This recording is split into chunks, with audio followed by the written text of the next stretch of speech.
Bien, quiero que abran conmigo sus Biblias en la segunda carta de Pablo a Timoteo, en el capítulo 2, versículo 22. Allí dice el apóstol Pablo: huye también de las pasiones juveniles y sigue la justicia, la fe, el amor y la paz con los que de corazón limpio invocan al Señor. Cuando yo conocí este pasaje bíblico, tenía más o menos 17 años de edad. Me lo compartió un amigo músico y me gustó mucho. Desde ese momento lo tuve presente en mi vida y a veces uno se sorprende de cuán directo puede Dios hablarnos a través de su palabra, porque Dios va directo al punto, ¿no? Cuando quiere decirnos algo. ¿Quién escribió este pasaje bíblico? Pues es bueno siempre ver un poco de contexto. Fue el apóstol Pablo. Él, pues, ¿desde dónde escribió esta carta? Desde la cárcel. Algunos estudiosos bíblicos coinciden en que esta fue su última carta, las últimas palabras que él dejó por escrito. Por eso es una carta llena de sentimiento, llena de instrucciones, de mandamientos a su hijo espiritual Timoteo, porque a él es que va dirigida esta carta. A Timoteo, ¿quién era Timoteo? Era un joven, un líder joven de la iglesia en Éfeso, y él pues tenía que hacerse cargo de dirigir esta iglesia, de llevar su palabra, la palabra de Dios, y él siempre tenía que instruir a Timoteo, por eso le dedicó 2 cartas. Y estas cartas eventualmente llegaron a ser leídas por las diferentes iglesias hasta que el día de hoy, de la manera más maravillosa, llegaron a nuestras manos. Son cartas inspiradas, ¿no? Entonces, en este solo versículo que vamos a compartir, podemos ver muchas cosas hermosas, ¿no? Por ejemplo, comienza con una instrucción negativa, dice huye, huye, huye también. Huye significa, es una acción de evasión. Normalmente lo hacemos cuando estamos en una batalla. Cuando estamos perdiendo la batalla, ¿qué tenemos que hacer? Dar media vuelta y huir, porque es preferible huir que morir en la batalla. Entonces, frente al pecado, la palabra de Dios siempre nos recomienda y nos exhorta a huir. Nosotros no podemos intentar negociar con el pecado, no podemos intentar llegar a un acuerdo con el pecado, porque el pecado nos va a vencer. Por ejemplo, hay jóvenes que dicen: voy a ir a una fiesta para predicarle a mis amigos en la fiesta. ¿Eso es posible? Eso no es posible. No puedes ir y predicar el evangelio en una fiesta. No puedes ir y meterte en un bar a predicar y hablar de Jesús. Otros chicos, otros jóvenes dicen: voy a salir con esta chica que me gusta para hablarle del Señor. No puedes salir con personas inconversas para hablarles del Señor. Porque estamos mezclando nuestras, ¿qué cosa? Estamos mezclando nuestros intereses, nuestras pasiones. Entonces, nuestra propia concupiscencia va a ser atraída por esos pecados. Así que la recomendación inicial es huir. Cuando nosotros escuchamos esta palabra huir, seguramente se nos viene a la mente el ejemplo también de José. ¿Se acuerdan en el Antiguo Testamento? Este joven que tenía más o menos 17, 18 años de edad, José, cuando la mujer la mujer de su amo, ¿no? Porque recuerden que José fue vendido a Egipto y fue comprado por Potifar, que era un funcionario de Egipto, y la mujer de este hombre puso sus ojos en José porque era un joven de apariencia atractiva. Y dice la Biblia en Génesis capítulo 39, versículo 12, y ella lo asió por su ropa diciendo: duerme conmigo. La intención de ella era tener relaciones sexuales con este joven, cometer este acto de adulterio. Y dice la Biblia luego: entonces él dejó su ropa en las manos de ella y huyó y salió. Ahí tenemos el ejemplo bíblico de lo que tenemos que hacer frente al pecado. Huir, pero no solamente huir, sino salir. Porque usted puede decir: yo voy a huir, pero me voy a mantener dentro de ese círculo. Pero si te mantienes dentro del círculo donde estás siendo siempre tentado, vas a caer tarde o temprano. Así que la respuesta es hacer lo que hizo José, huir y salir. Luego le dice el apóstol Pablo de qué cosas debe huir, de las pasiones juveniles. Las pasiones son alimentadas por nuestras propias concupiscencias. ¿Qué es la concupiscencia? Es aquella atracción personal que tengo hacia ciertos pecados en particular. Mi concupiscencia no es la misma que la de otra persona. Por ejemplo, yo no me veo atraído a robar, pero quizás me veo tentado por mentir, o quizás me veo tentado por hacer otro tipo de cosas. Entonces, las concupiscencias son las que alimentan nuestras pasiones, ¿no? Las cosas que nos atraen. Entonces, para enumerar, por ejemplo, algunas de estas pasiones juveniles, ¿cuáles podrían ser? Podría ser el sexo, podrían ser las fiestas, la música, las drogas, el alcohol, los bailes, incluso cosas que son efímeras como los videojuegos. Entonces, todas estas cosas alimentan nuestras pasiones, ¿no? Así que dice Santiago 4.1, quiero que vean también este pasaje aquí. Santiago 4.1 dice, ¿de dónde vienen las guerras y los pleitos entre vosotros? ¿No es de vuestras pasiones las cuales combaten en vuestros miembros? Allí está Santiago indicándonos también que de allí viene justamente, ¿no?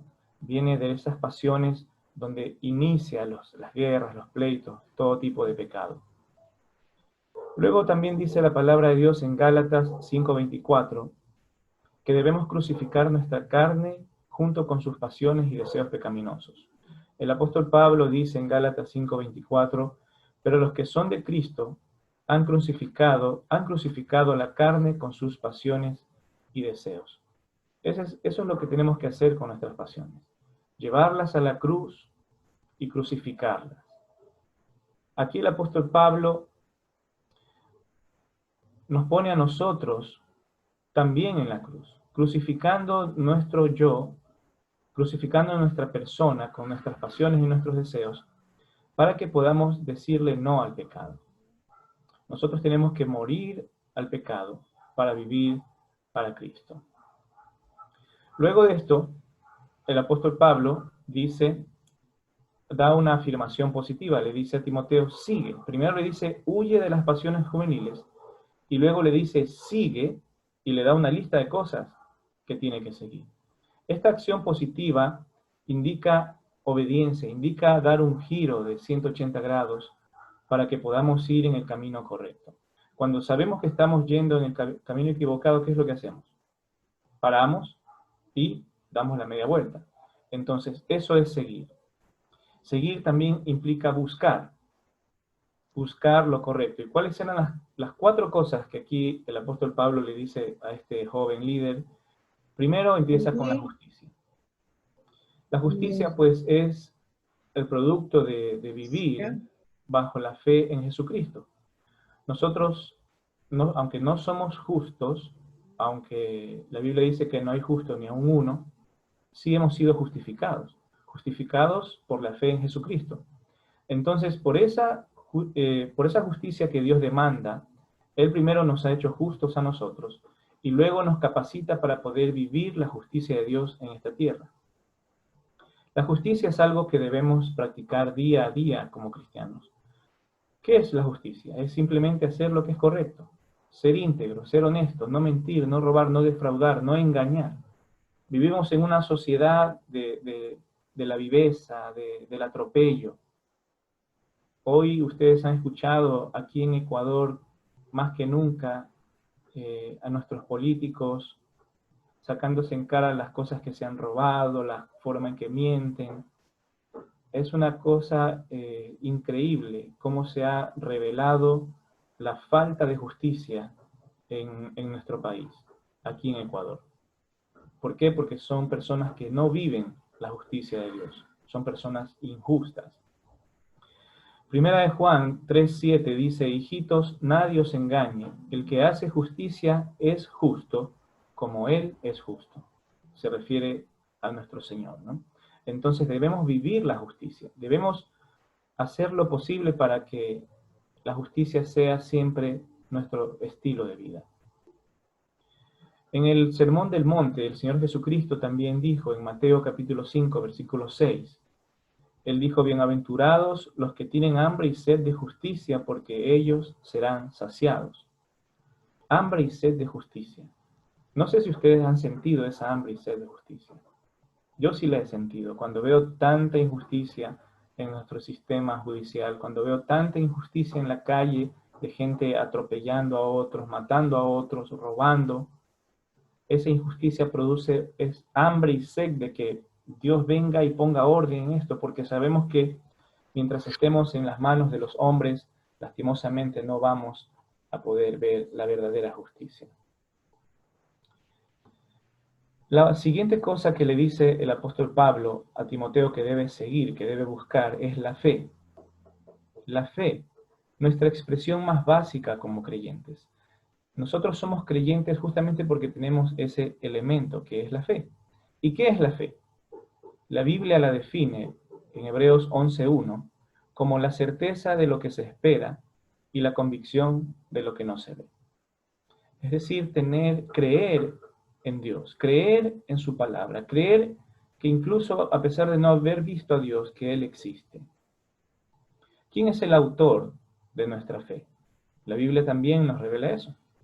La Biblia nos dice en Hebreos 12:2, puestos los ojos en Jesús, el autor y consumador de la fe. El Señor Jesucristo es el que creó, el que ha creado esta fe que ahora nosotros tenemos y el que la ha consumado también. Luego nos dice la Biblia que no podemos ser creyentes sin fe, porque la fe tiene que ser practicada. En la misma carta a los Hebreos, capítulo 11, versículo 6, dice así, pero sin fe es imposible agradar a Dios, porque es necesario que el que se acerca a Dios crea que le hay y que es galardonador de los que le buscan. Allí está, algo importantísimo. Sin fe es imposible agradar a Dios. Nosotros estamos en un mundo que está en una crisis debido a esta pandemia. Y ya llevamos 4 meses en esta crisis. Y definitivamente ha sido un tiempo difícil para muchos de nosotros. No solamente las personas inconversas, sino también para los cristianos. Porque muchos han perdido sus trabajos, han perdido su salud, han perdido un ser querido. Entonces es ahora donde más debemos pedir que nuestra fe sea fortalecida. La fe que es la que nos permite tener confianza en Dios. Porque dice la Biblia que es imposible agradar a Dios y porque es necesario que el que se acerca a Dios crea que le hay. Sin duda que en momentos como estos es donde uno pone a prueba verdaderamente su fe. Por eso es necesario, y por eso el apóstol Pablo le dice a Timoteo, busca la fe. El siguiente aspecto que la palabra de Dios nos dice que debemos buscar, ¿no? Porque podemos asumir este consejo que el apóstol Pablo le dio a Timoteo como propio. Por eso está la palabra de Dios, ¿no? Para que nosotros también la aprovechemos y la usemos a nuestro favor. El siguiente punto es el amor. Y el amor es una característica que no debe faltar en cada uno de los creyentes. El amor es una especie de distintivo entre nosotros los cristianos. Juan capítulo 13, versículo 35, dice así, en esto conocerán todos que sois mis discípulos, si tuviereis amor los unos con los otros. El apóstol Juan, que es uno de los apóstoles del Señor Jesucristo, cuando estuvo aquí en su ministerio terrenal, se le conoce como el apóstol del amor. Y él siempre enfatiza el amor de Dios.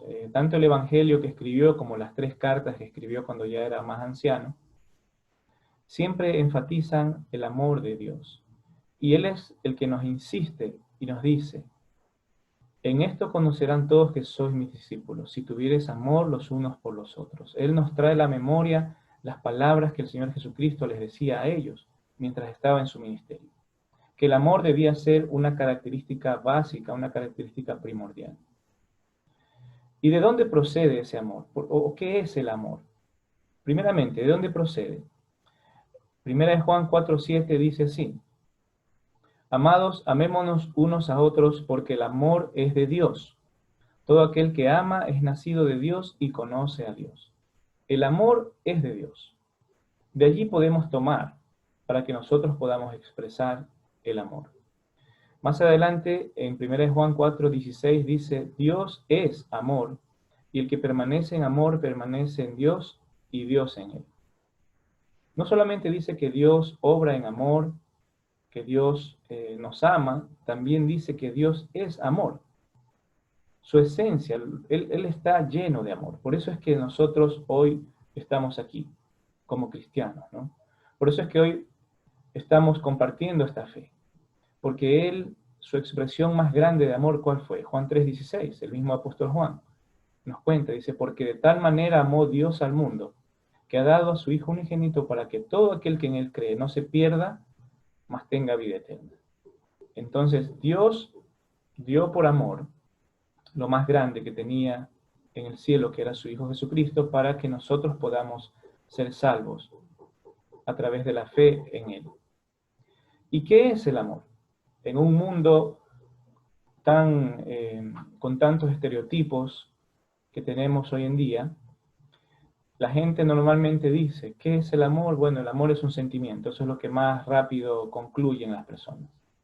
El amor son sentimientos, otros dicen que, bueno, que el amor, ¿han escuchado expresiones como se suicidó por amor? ¿Eso es amor acaso? ¿Uno puede suicidarse por amor? ¿Han escuchado también en las noticias que dicen, ocurrió un crimen de amor? Crimen de amor. Eso no existe. Porque el amor es lo que te lleva a hacer bien a tu prójimo. Es lo que te lleva a tomar decisiones correctas. Porque ¿qué es el amor? La Biblia nos dice en la primera carta a los Corintios, capítulo 13, versículo 4 en adelante, ¿qué es el amor? El apóstol Pablo dice, el amor es sufrido, es benigno, el amor no tiene envidia, el amor no es jactancioso, no se envanece, no hace nada indebido, no busca lo suyo, no se irrita, no guarda rencor, no se goza de la injusticia, mas se goza de la verdad. Todo lo sufre, todo lo cree, todo lo espera, todo lo soporta. El amor nunca deja de ser. ¿Han escuchado aquellas personas que dicen, ya se me acabó el amor?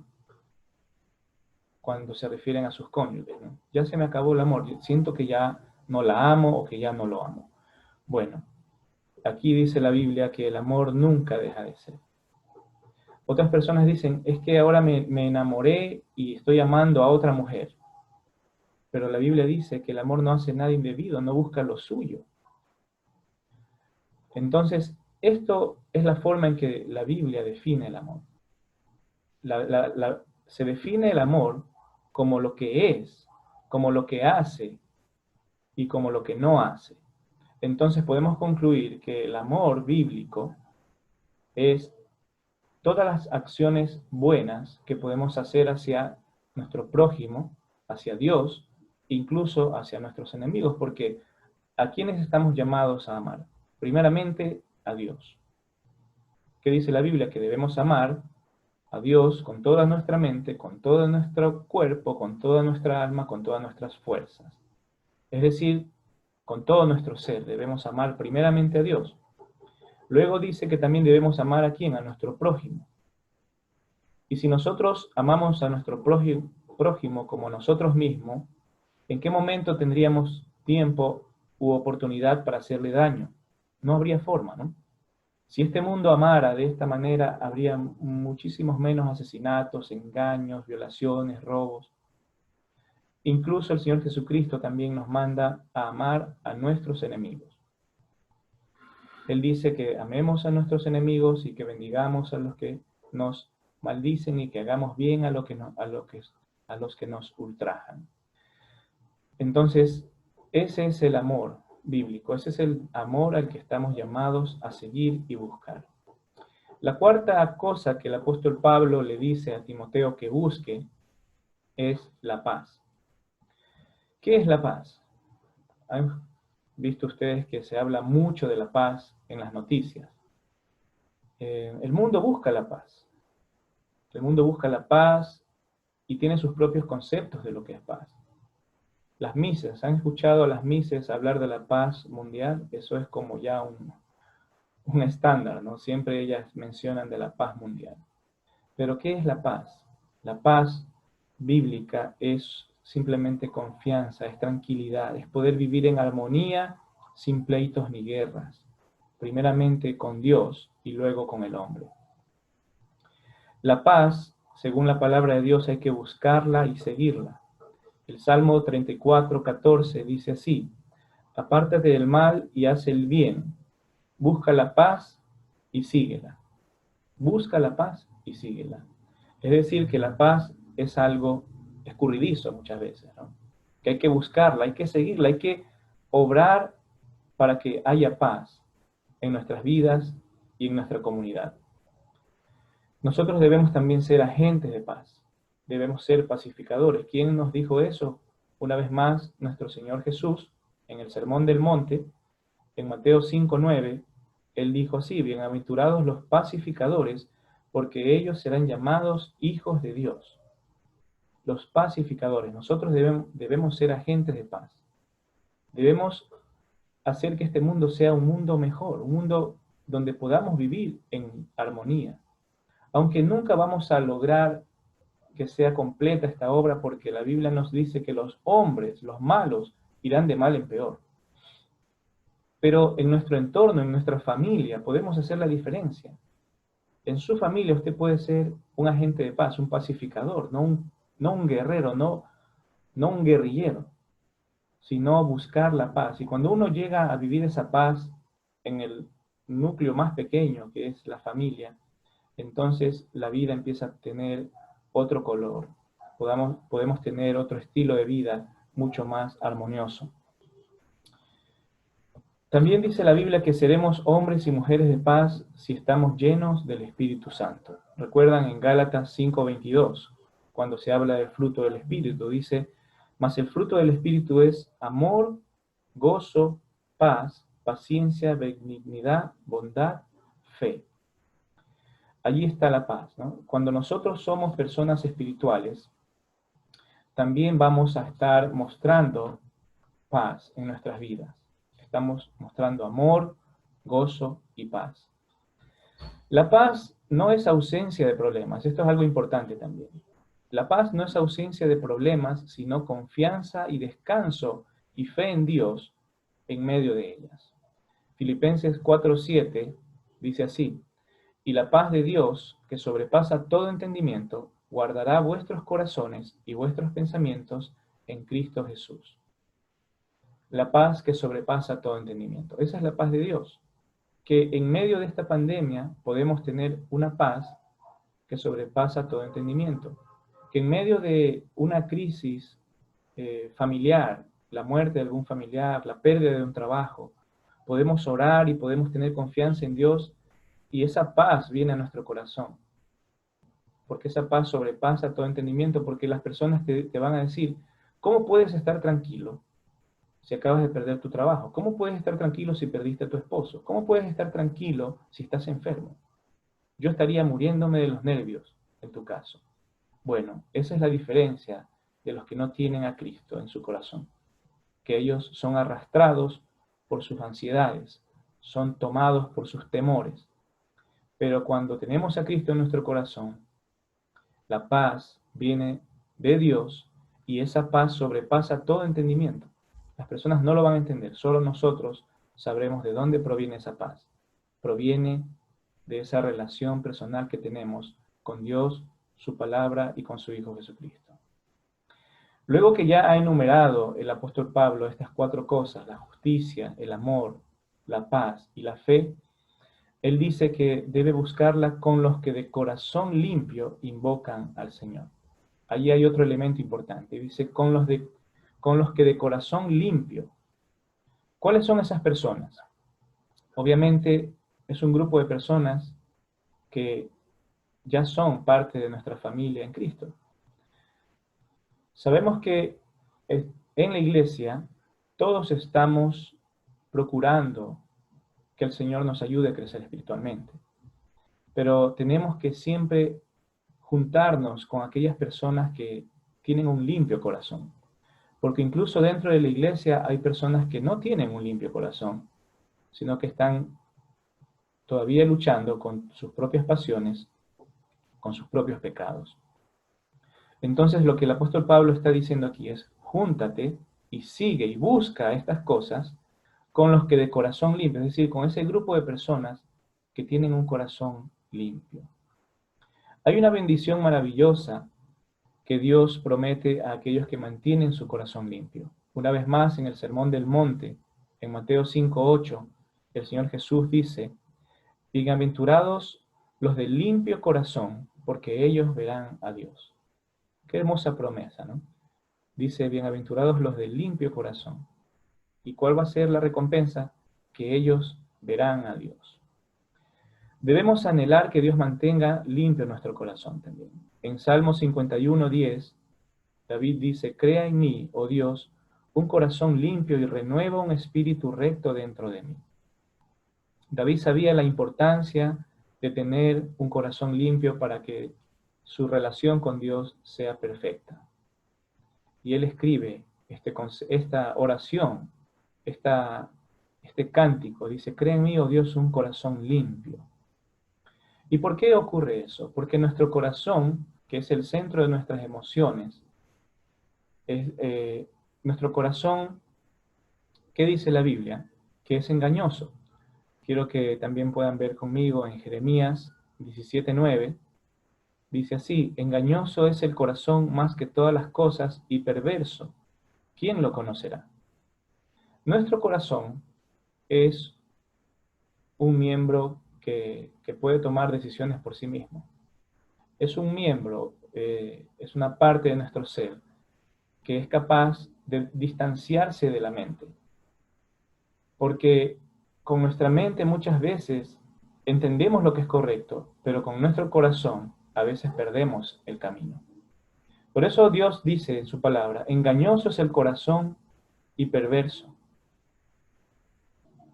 Entonces, ¿quién lo conocerá? Y Dios responde, yo soy el que escudriño la mente y el corazón. También en Proverbios 4:23, la Biblia nos dice, sobre toda cosa guardada, guarda tu corazón porque de él mana la vida. Ahí está, una vez más la Biblia, enseñándonos que de las cosas que más cuidamos, por ejemplo, puede ser que tenemos algún tesoro en nuestra casa. Puede ser joyas, pueden ser algún perfume caro, alguna foto importante. La Biblia dice, sobre toda cosa guardada, sobre esa cosa que tanto guardas, sobre eso, es decir, más importante que eso, guarda tu corazón. Protege tu corazón, conserva tu corazón porque de él mana la vida. Porque el que gobierna nuestro corazón tendrá toda nuestra vida. Lucas 12:34 nos dice así, porque donde está vuestro tesoro, allí estará también vuestro corazón. ¿Se dan cuenta? Lo que atesoramos en nuestro corazón es lo que va a tener nuestra completa atención. Así que por eso dice la Biblia, donde está vuestro tesoro, allí estará vuestro corazón. Si nuestro tesoro es las ganancias de este mundo, la música, las amistades del mundo, nuestro corazón estará inclinado hacia allá. Y la Biblia dice que no podemos amar a dos señores, ¿no? No podemos tener dos señores en nuestra vida. Y Dios dice en su palabra que Él desea tener el primer lugar en nuestro corazón. Proverbios capítulo 26 dice, dame, hijo mío, tu corazón, y miren tus ojos por mis caminos. Eso es lo que Dios dice, dame, hijo mío, tu corazón, y miren tus ojos por mis caminos. Dios desea tener el primer lugar en nuestro corazón para que nuestra vida sea una vida correcta, para que nuestra vida esté en orden. Porque la Biblia es un libro prácticamente lleno de enseñanzas sobre el corazón. ¿Qué más dice la Biblia sobre el corazón? Que del corazón salen, ¿qué cosas? Los pleitos, las mentiras, el robo, el hurto, el engaño, las maldades. Entonces, nuestro corazón debe ser tomado por el Señor, limpiado por Él, por su palabra, para que podamos hacer y vivir una vida cristiana. El corazón es capaz, como les dije hace un momento, de distanciarse de nuestra mente. Y cuando ya nuestro corazón ha sido tomado por otra persona o por otro pecado, por otro asunto en nuestras vidas, ya a nuestra mente le es difícil hacerle entender a nuestro corazón, a nuestras emociones, que es incorrecto lo que estamos haciendo. Por eso es que debemos tener y luchar por tener ese limpio corazón del que habla el apóstol Pablo. Y por último dice, los de limpio corazón que invocan al Señor. ¿Y qué es invocar? Invocar es clamar, es llamar.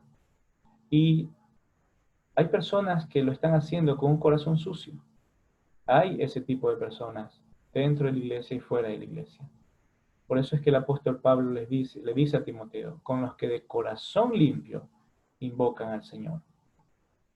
Segunda de Timoteo, la misma carta donde está el pasaje que estamos escudriñando, dice en 2 de Timoteo 2:19, pero el fundamento de Dios está firme, teniendo este sello, conoce el Señor a los que son suyos y apártese de iniquidad todo aquel que invoca el nombre de Cristo.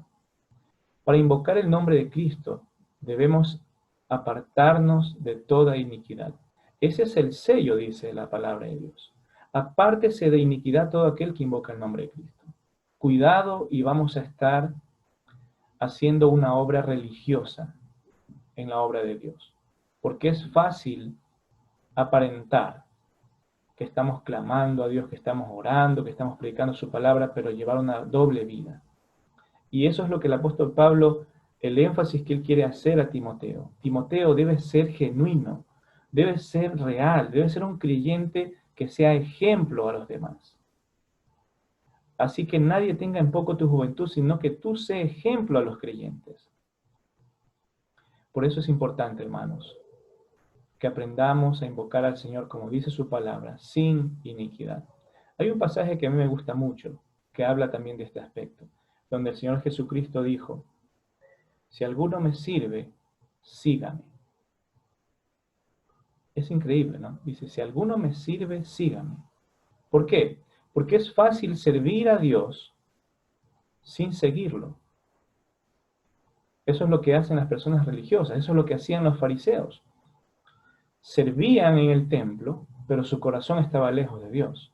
Pero no puedes seguir a Dios sin servirle, porque el servicio va a ser el resultado natural de un corazón que está siguiendo a Dios.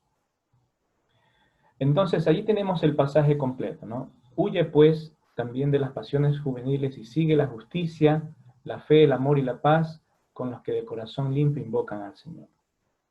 Ahora, ¿cuáles serían aquel grupo de personas que no deberíamos seguir? Y eso lo encontramos en la misma carta a Timoteo, en el capítulo 3, la segunda carta a Timoteo, capítulo 3, versículos 1 en adelante.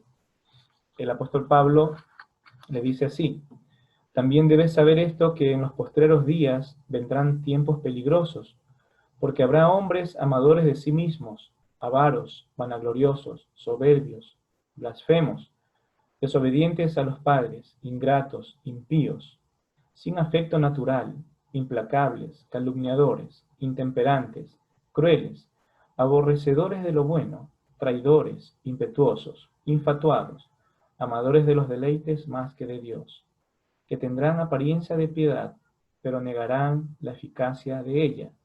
A estos evita. Tremenda lista, ¿no?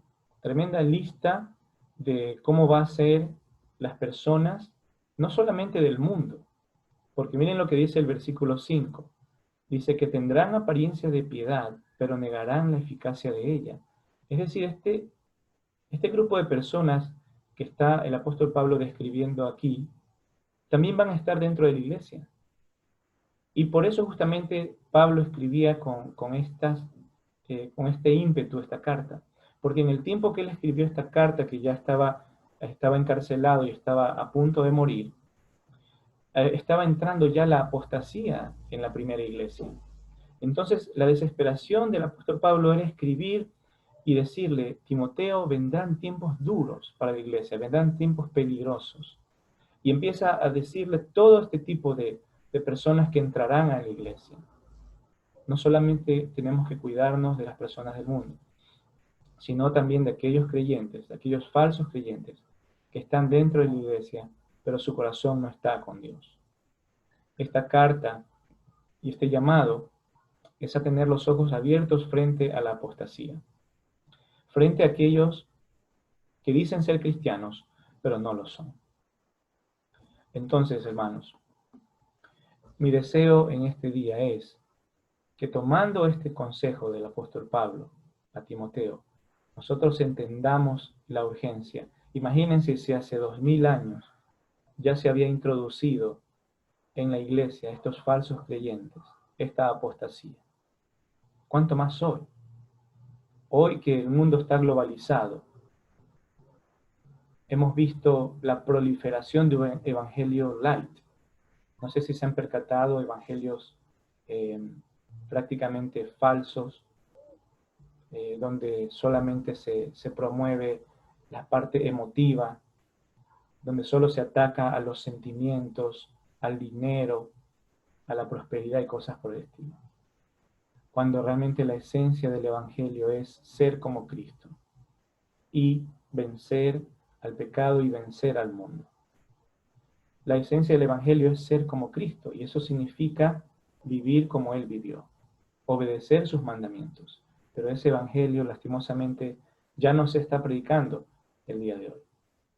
Por eso yo he querido traer a ustedes este mensaje, para que así como el apóstol Pablo exhortó a Timoteo a que busque estas características, la justicia, la fe, el amor y la paz, con los que de corazón limpio invocan al Señor. Juntémonos con este tipo de personas. Y más aún, más importante aún, seamos nosotros ese tipo de creyentes que de corazón limpio invocan al Señor, para que podamos ser ejemplo a los demás cristianos y a las siguientes generaciones de qué es seguir a Cristo.